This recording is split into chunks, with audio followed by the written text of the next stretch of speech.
Selamat datang ke program Iswara Belia sesi yang kelima. Bersama kami, Hope Media Sarawak akan bersama dengan anda pada jam 7.30 malam, bermula pada 26 Julai hingga 1 Ogos. Apa kabar saudara-saudari di luar sana? Saya berharap agar semuanya berada dalam keadaan yang sehat dan baik-baik sahaja. Kita semua sedia maklum, negara kita sedang berada dalam keadaan yang tidak baik dalam usaha untuk memutuskan rantaian COVID-19. Tetapi, itu tidak menghalang kita daripada terus mempelajari firman Tuhan. Kerana keimanan yang kuat dan kepercayaan yang utuh dapat membantu kita untuk melayani Tuhan dalam hidup kita. Jadi, pada hari ini, saya dan Nika Jensen Ray dari Hope Media Sarawak akan memimpin pembaktian evangelisasi Iswara Belia tahun 2020. Tema kita pada tahun ini adalah Damai di dalam Yesus.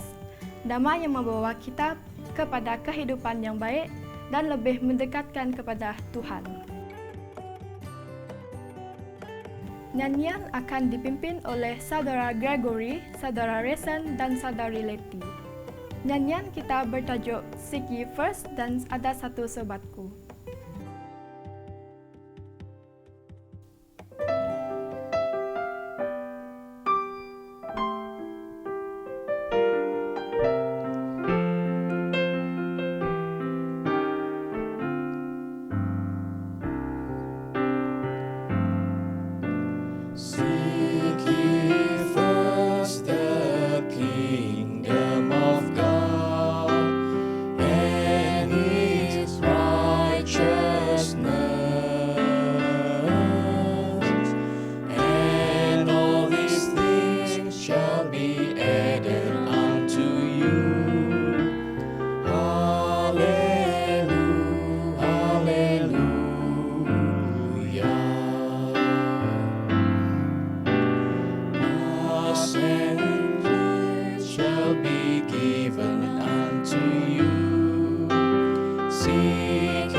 Ada satu sobatku yang setia, tak pernah dia tinggalkan diriku. Di waktu aku susah, waktuku sendirian, dia selalu menemani diriku. Namanya Yesus, namanya Yesus, nama Yesus yang menghibur hatiku. Namanya Yesus, namanya Yesus, nama Yesus yang menghibur hatiku. Ada satu sobatku yang setia, tak pernah dia tinggalkan diriku. Di waktu aku susah, waktuku sendirian, dia selalu menemani diriku.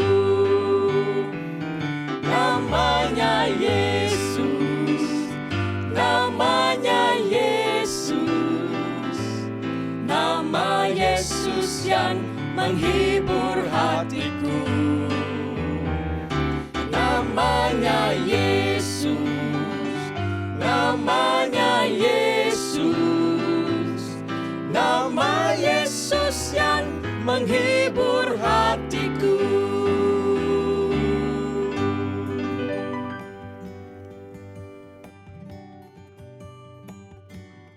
Nyanyian istimewa oleh Belia Gereja Simbo.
Doa pembuka oleh Evangelis Tika. Mari kita tunduk kepala dan saya pimpin dalam doa. Bapa kami dalam kerajaan syurga, kami bersyukur kerana kami dapat memuliakan dan memuji nama-Mu Tuhan. Dan kami meminta Tuhan untuk memberkati program I-Suara Belia. Ya Bapa, kami meminta Tuhan untuk memberkati hamba-Mu Tuhan yang akan menyampaikan firman Tuhan pada malam ini. Dalam nama Yesus kami berdoa. Amin. Sekarang, tiba masanya untuk mendengar khotbah yang disampaikan oleh Saudari Shien. Shalom kepada semua anda yang sedang menonton. Apa khabar semua? Sebelum kita meneruskan perkongsian kita pada hari ini, mari kita sama-sama berdoa. Bapa kami yang bertahta di kerajaan syurga, terpujilah nama-Mu Tuhan kerana Engkaulah yang menciptakan langit dan bumi. Pada saat ini, kami bersama-sama berkumpul di sini untuk memuji dan menyembah nama-Mu. Berkatilah kami ya Bapa, supaya kami dapat dipenuhi oleh Roh Al-Kudus-Mu sepanjang kami mendengar perkongsian-Mu pada kali ini. Curahilah berkat-Mu atas kami semua di sini. Terima kasih Tuhan kerana telah mendengar doa kami. Di dalam nama Tuhan Yesus, kami berdoa. Amin. Tajuk kita pada hari ini ialah Damai di dalam Penatalanan. Kita akan lihat secara umum apa itu perdamaian. Contohnya, jika kita bergaul dengan rakan kita, kita inginkan perdamaian supaya persahabatan kita akan kekal. Jika kita bergaduh dengan rakan kita, kita inginkan perdamaian semula kerana terdapat sesuatu yang tidak menyenangkan dalam diri kita. Kenapa kita sangat menginginkan perdamaian? Kerana kita ini anak-anak Allah. Seperti di dalam Matius 5 ayat 9, berbahagialah orang yang membawa kedamaian antara manusia, kerana Allah akan menyebut mereka anak-anak Allah. Nah, siapakah anak-anak Allah itu? Itulah kita yang suka membawa perdamaian. Jadi, peribadi kita ini dipenuhi dengan Roh Kudus yang membawa damai. Sebagai belia Kristian, kita mempunyai peranan penting sebagai penatalanan bagi Tuhan. Tapi, masih ramai belia Kristian pada hari ini yang tidak tahu ataupun tidak memandang serius apa peranan mereka sebagai penatalanan Tuhan. Mari kita lihat apakah itu penatalanan. Kita lihat dalam konsep duniawi. Kita akan tukarkan penatalanan kepada pekerja. Contohnya, kita bekerja di sebuah syarikat. Saya sebagai CEO ataupun bos anda dan anda merupakan pekerja saya. Jadi, pada suatu hari, saya memberikan tugasan kepada kamu dan kamu melakukannya sedaya upaya supaya tugasan itu dilakukan dengan baik dan sempurna. Jadi, kamu menghantar balik tugasan tersebut setelah ia selesai. Setelah kamu menghantar, saya menyemak semua tugasan kamu. Dan reaksi saya, wow, so impressive. Jadi, saya akan memberi ganjaran kepada kamu. Apakah jenis ganjaran tersebut? Contohnya, cuti. Mungkin untuk balik kampung ataupun melancong, gaji bonus, ataupun sijil penghargaan. Itu merupakan konsep duniawi bagi pekerja. Bagaimana pula konsep rohani bagi penatalanan? Kita akan lihat dalam prinsip konsep penatalanan. Yang pertama iaitu pemilikan. Kita tahu yang kita dipertanggungjawabkan untuk mengurus sesuatu walaupun bukan milik kita. Dan kita tiada hak untuk melakukannya kerana kita tahu bahawa Tuhan merupakan CEO ataupun bos kita. Kita sebagai pengurus bagi harta kepunyaan Tuhan. Yang kedua iaitu hubungan dan ciri-ciri kepribadian penatalanan, di mana penatalanan yang baik memiliki hubungan yang akrab dengan tuannya, berdasarkan kepercayaan, kesetiaan, hormat dan kasih. Disebabkan oleh empat-empat dasar ini, penatalanan tersebut merupakan orang yang penting bagi setiap tugasan diberikan oleh tuannya. Apakah penatalanan yang terdapat dalam Alkitab? Mari kita buka dalam Mazmur 24 ayat 1 yang dikatakan oleh Daud, Tuhanlah yang empunya bumi serta segala isinya dan dunia serta yang diam di dalamnya. Yang kedua iaitu Adam dan Hawa. Di dalam Kejadian 1 ayat 28, Allah memberkati mereka, iaitu Adam dan Hawa. Lalu Allah berfirman kepada mereka, beranak cuculah dan bertambah banyak. Penuhilah bumi dan taklukkanlah itu. Berkuasalah atas ikan-ikan di laut, burung-burung di udara, dan atas segala binatang yang merayap di bumi. Ini kerana Tuhan telah menciptakan segala sesuatu termasuk manusia dalam 6 hari. Jadi, Tuhan mengamanatkan Adam dan Hawa sehingga sekarang kita untuk menguruskan segala di muka bumi ini. Kenapa kita tidak memiliki apa-apa di dunia ini? Buktinya di dalam Ayub 1 ayat 21, dengan telanjang aku keluar dari kandungan ibuku, dengan telanjang juga aku akan kembali ke dalamnya. Tuhan yang memberi, Tuhan yang mengambil. Terpujilah nama Tuhan. Itulah sebabnya Tuhan menyuruh kita untuk mengurus segala harta benda di dunia ini, kerana kita tidak punya apa-apa.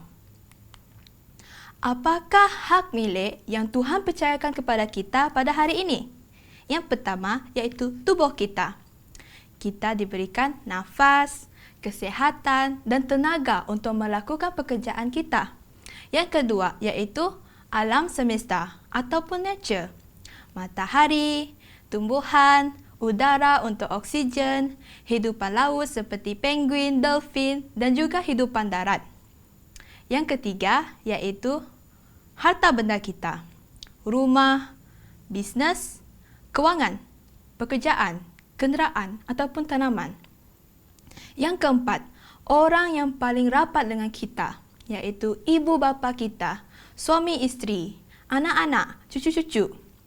Yang kelima, asas keperluan kita, makanan. Yang keenam, kesejahteraan hidup, untuk hidup berharmoni antara satu sama lain.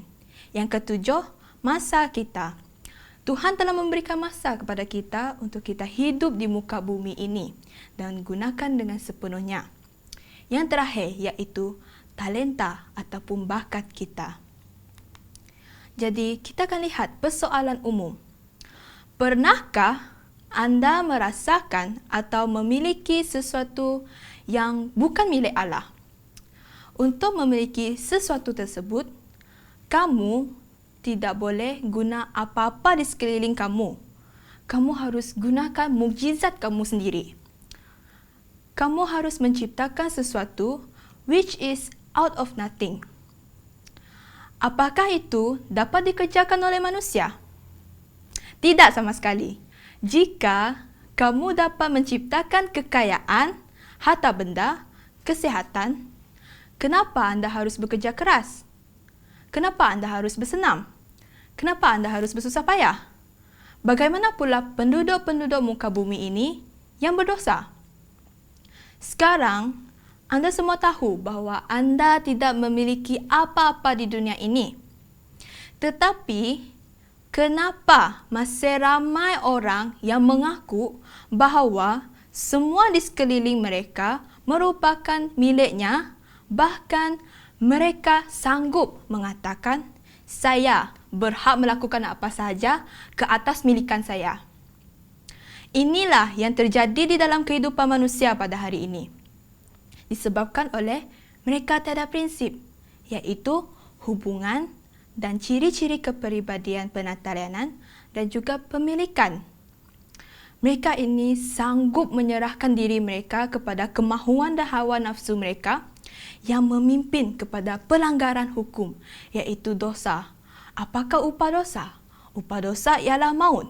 Seperti umum mengatakan, kamu buat banyak dosa, cepat matilah kamu. Sebab tiada kedamaian dalam diri sampai kamu merampas hak milik Tuhan. Kita akan lihat lebih teliti. Kalau kamu gagal menjadi seorang penatalayan, kamu juga akan kehilangan damai. Kalau kamu hilang konsep Tuhan, iaitu pemilikan dan hubungan dan ciri-ciri, kamu akan lupa apakah tanggungjawab kamu, identiti kamu, dan juga hubungan kamu antara Tuhan. Bererti, kamu merupakan seorang penatelanan yang sudah merampas hak milik ataupun kepunyaan Tuhan dan menikmati segalanya sewenang-wenangnya kerana kamu tidak takut akan perintah Allah.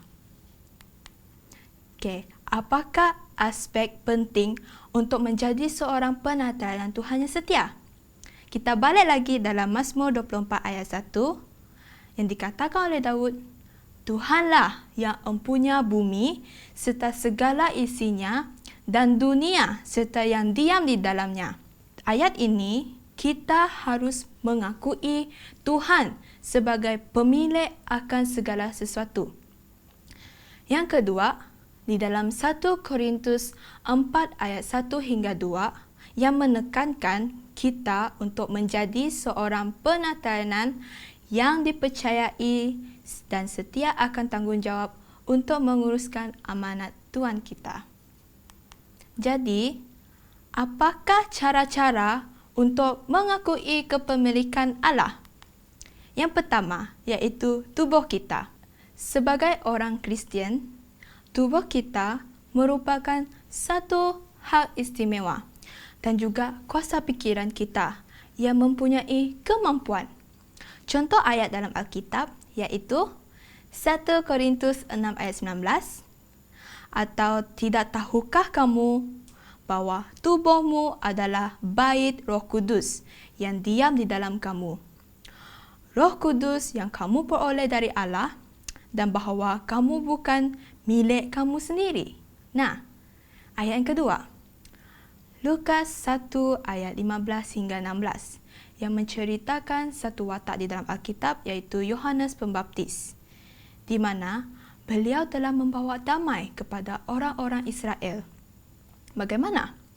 Beliau tidak pernah mengambil minuman keras ataupun arak sejak dari kandungan ibunya lagi. Tuhan telah memilih beliau untuk membaptis Yesus. Jadi, disebabkan oleh inilah, ramai orang Israel yang berpaling semula kepada Allah kerana mereka ingin bertaubat dan inginkan perdamaian. Kerana Yohanes Pembaptis ini membawa perdamaian untuk mereka. Yang kedua iaitu penateladan kemampuan. Di gereja, kita sangat ditekankan untuk menggunakan talenta kita. Bagaimana? Jika anda sangat mahir dalam pengurusan komputer, anda akan menggunakan kemahiran anda untuk membuat program-program di gereja. Jika anda berbakat dalam bermain alat muzik, kamu akan menggunakan talenta tersebut untuk memuji Tuhan bersama dengan orang lain. Yang ketiga, iaitu penateladan waktu. Setiap saat ataupun setiap detik, seperti di dalam peribahasa Melayu, masa itu emas. Masa ini membentuk tabiat kita bagi kehidupan yang kekal. Seperti di dalam Hukum 10, yang keempat, ingatlah dan kuduskanlah hari Sabat, di mana selama 6 hari kamu melakukan pekerjaan kamu dan di hari ketujuh kamu perlu berehat kerana kamu harus menguduskan hari Sabat dan Tuhan akan memberkati kamu. Seperti di dalam Keluaran 20 ayat 10, maka jangan melakukan sesuatu pekerjaan engkau atau anakmu laki-laki atau anakmu perempuan-perempuan atau hambamu laki-laki ataupun hambamu perempuan-perempuan atau hewanmu atau orang asing yang di tempat kediamanmu. Penateladan yang seterusnya iaitu penateladan atas harta milik. Di gereja, kita selalu mengembalikan persepuluhan kerana kita tahu bahawa harta milik yang di sekeliling kita merupakan harta milik Allah. Jadi, pengembalian persepuluhan ini harta milik kita akan diberkati oleh Tuhan. Saya ingin mengkongsikan satu cerita tentang seorang pengusaha kelapa sawit, di mana beliau telah menghasilkan banyak buah sawit yang berkualiti.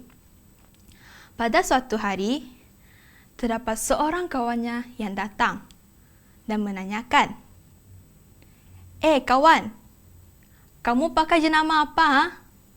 Untuk kamu punya kelapa sawit ni banyak, bagus-bagus oh. Lalu, pengusaha tersebut mengatakan, saya guna jenama 310. Kawannya lalu pergi dan mencari semua kedai ataupun kilang yang menjual jenama 310. Tetapi tidak ditemui. Beliau balik semula kepada pengusaha kelapa sawit tersebut.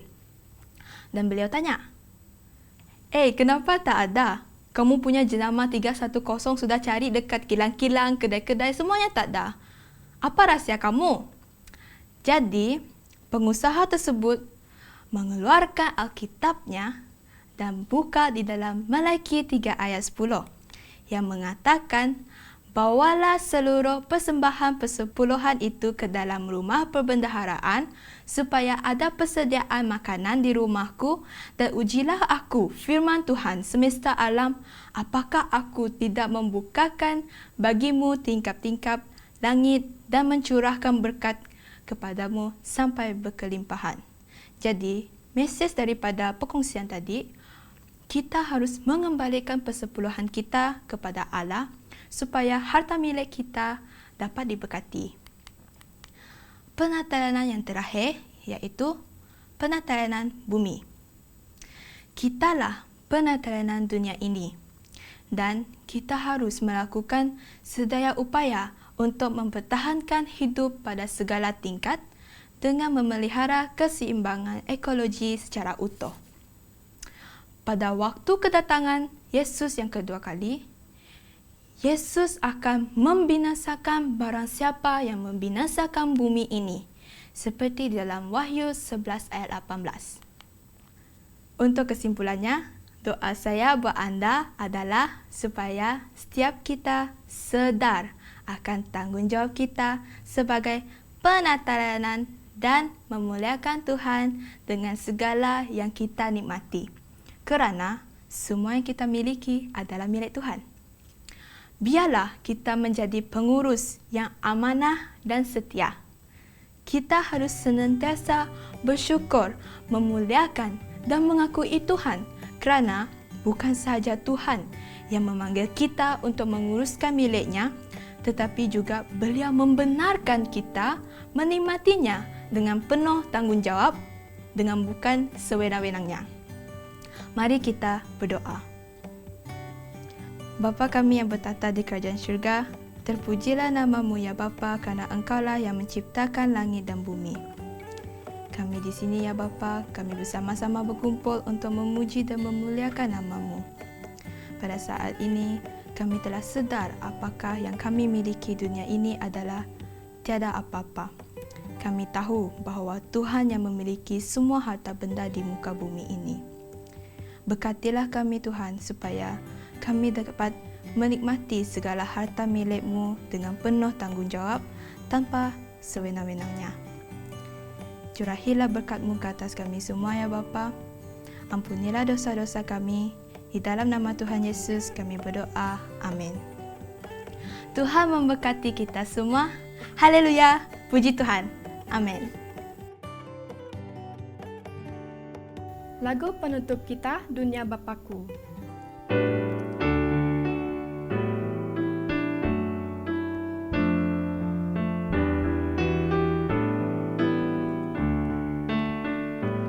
Dunia Bapakku, ku dengar suaranya, alam nyanyi kelilingku, merdulah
kau susah, Tuhan yang berkuasa.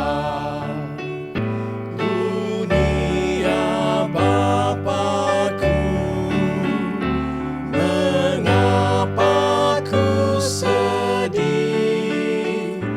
Tuhan Raja semesta alam, dunia gembira.